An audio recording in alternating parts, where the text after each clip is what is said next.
on, YouTube people? Northeast Ohio Sports Cards.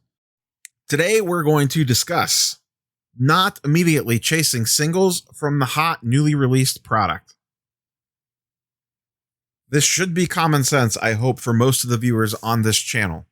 However, I see this mistake made more and more times than I can count. So before we dive in, like, comment, sub, YouTube stuff. You guys know the drill. And let's rock and roll. Try to keep this one short. I won't, but we'll try. So, Prism Basketball comes out this week. Lamelo Ball singles are going to be hitting the market. People are going to drastically overpay for them as soon as they hit. Don't do it. If for some insane reason you're buying Prism to rip, if you can get it immediately, and I mean immediately, like you're getting it first thing that morning from your local LCS and you're ripping that afternoon, unless it's really something you want to grade, I would sell that stuff as fast as humanly possible. Let me show you some examples using our handy little friends over at the wonderful world of market movers. Links down below. We're going to start with football and then we'll hop over and look at basketball because this applies to everything and everyone. Justin Herbert, we'll start with him. Prism released in the fall. The very first couple Herbert Prisms sold for $300 raw. $300, then dropped to $250, went back up to $288. And then after about a week, they started coming down. And after 2 weeks, they nosedived. And then they dove again. And they've essentially been about $130 to $145 since. This right here, if I could draw a little circle, they're going to fall in the two categories of people. I'm an idiot, or I have too much money and I don't know what to do with it. That's this people right here. This little section right here. If I could draw a circle, I would, but I'm not that fancy. I will even zoom in for you guys. This right here.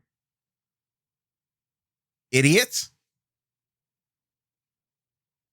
or has too much money on their hands. That's these people. Don't be those people. Be these people. And buy on the flat. I don't understand. This happens every damn time a product comes out. People rush out and pay top dollar like the first week. And we all know the prices are going to crash. It's a Justin Herbert based Prism. There's going to be more. Let's look at Lamelo. Lamelo Hoops 2020. Been out for almost 2 months now. And look at these when they first came out. $125. Are you kidding me?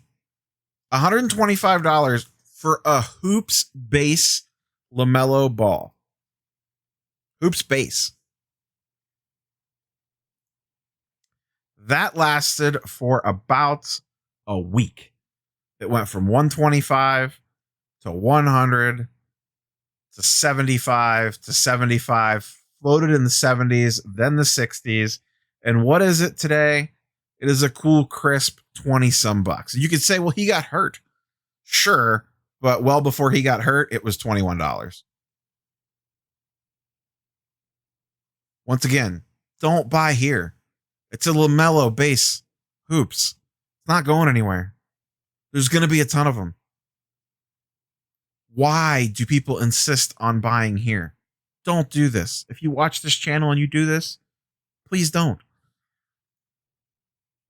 Now, like I said, the flip side could be true. If you get your hands on this stuff, sell it as fast as humanly possible. Maybe a Lamelo, if you pull a Lamelo Prism out and you think it looks like a 10, then hold on to it and send it off for grading because Lamelo 10s are still selling for more. But if it's someone random, like Moses Brown, I don't even know if he's in the checklist for Prism, but that dude's been going crazy. If you pull one of his cards, I'd list that thing as fast as humanly possible at an extremely high price. Because here's the thing, the prices, especially on guys like that, the prices are going to drop so fast that even if you send it in for grading and got a PSA 10, it's probably barely going to be worth more than what it was if you just sold it at the inflated price the first week. Now, all this being said, if you watch this channel, you shouldn't be ripping Prism anyways. But like I said, everyone likes to gamble every once in a while, treat themselves a little bit. Hell, I've done it myself. You buy the box, even though you know it's not a smart investment or it's going to be a loss, but you want to gamble a little bit. That's fine. If you're going to do that, it's in your best interest to do it as fast as humanly possible.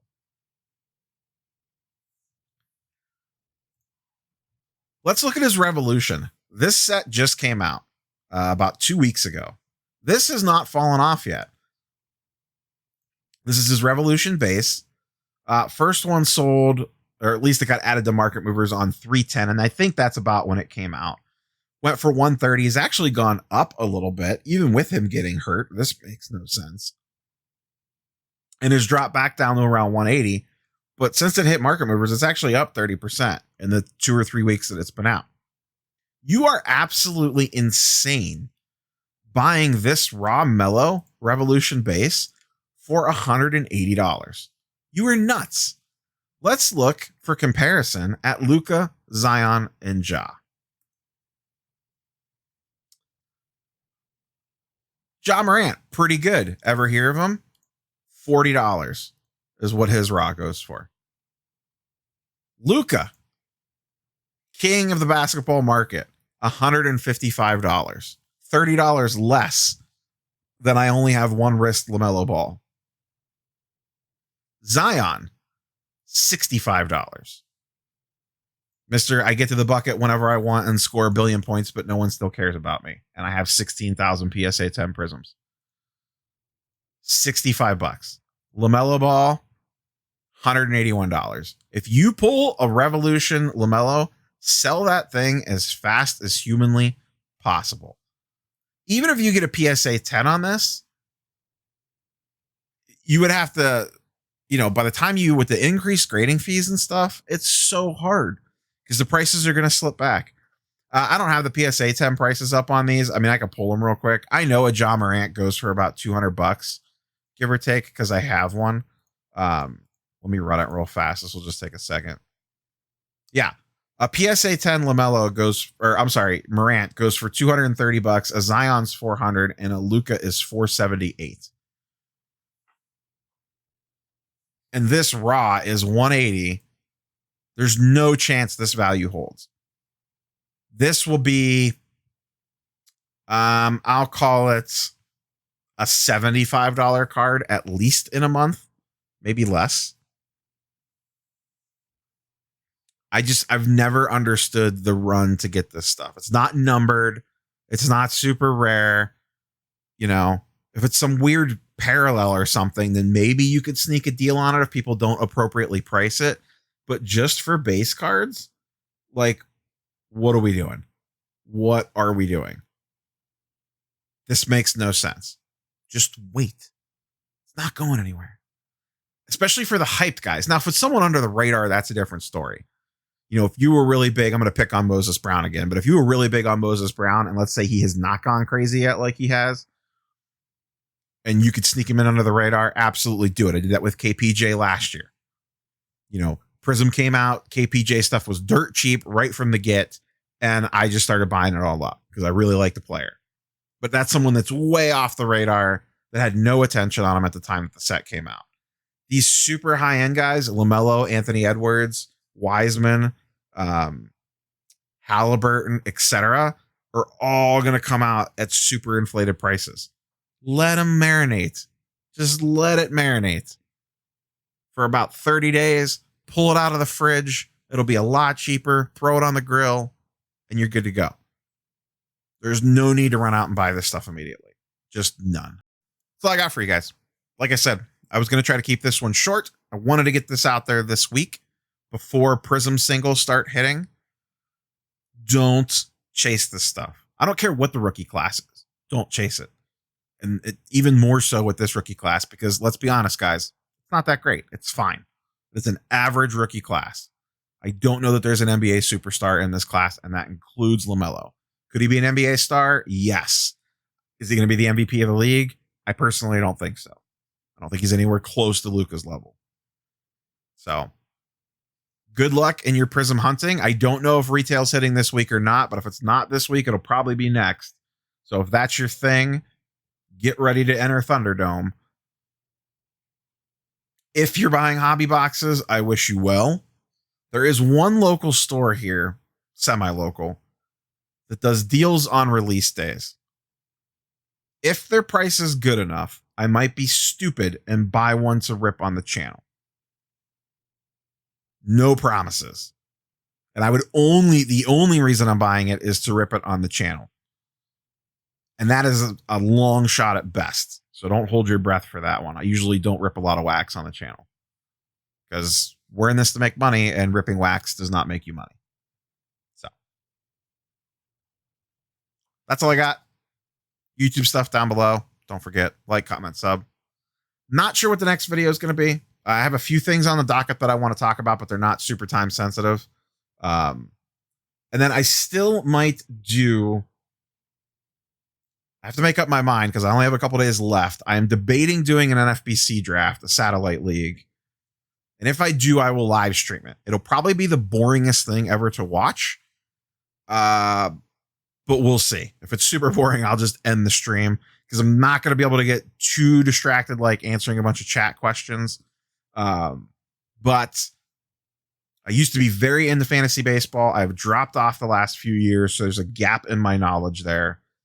I may dive back in. We will see. I feel like it's a good way to keep myself sharp on the day-to-day of the young kids. I know the established players. I am not well-versed on the next wave coming in. The Dahlbecks, the Sixto Sanchez's, the Nolan Joneses for the Indians. Like that young crop of players that are going to make their debuts this year, other than like Wander Franco and Bobby Witt. So I think the paying attention to a fantasy baseball league could up my card game and vice versa. So no promises on that one either. We shall see how the week goes and what their schedule for drafts looks like. But I may pop into one of those. And if I do, I will at least attempt to live stream it. Like I said, it legitimately could be the boringest thing ever, but we'll see. So like, comment, sub, catch you guys on the next one. Peace.